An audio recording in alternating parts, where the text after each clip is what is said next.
I'm going to share with you some ideas on how you can drive 51% engagement with your consumers. Whether it's B2B or B2C, the whole idea is you want your consumer to pay attention to what you're saying.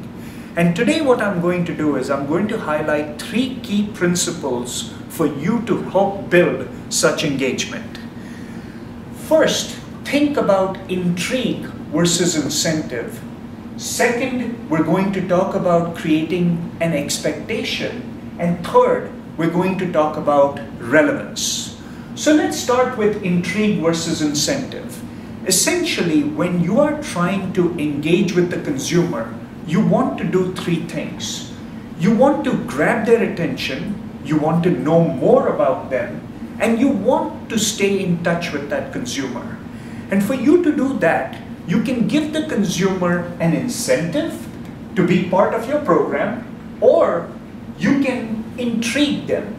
The advantage of intrigue is that you will be able to focus in on the likes or the preferences of that particular consumer, and that turns out to be a much better way to intrigue and engage with that particular consumer. Let's look at number 2. So many of us, we walk into a restaurant or we go to a store and we talk to a cashier who tells us, would you like to sign up for our email marketing program, or could you provide us with your email so we can send you stuff? Well, there's really nothing exciting about that. So think in terms of what can you do to create expectation. First thing, show them what they would get from you.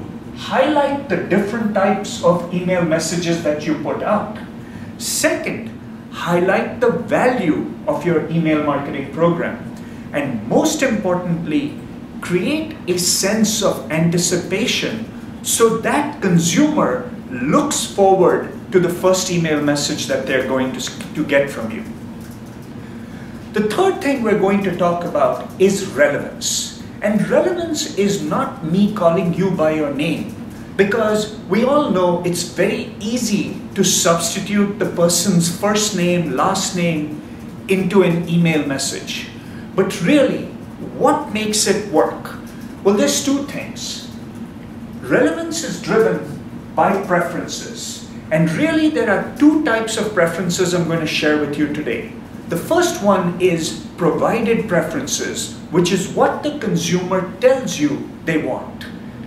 Second is observed preferences, which is equally important because even though the consumer signed up for your email marketing program by telling you what they like option 1, they like option 4, and they like option 9, when you send them those email messages, you might find them clicking on option 2, 4, and 6. You have to work that in to create a relevant message so you can communicate effectively. So again, 3 things to drive 51% engagement.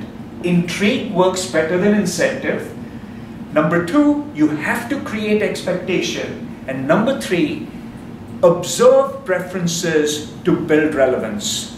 Good luck with your email marketing.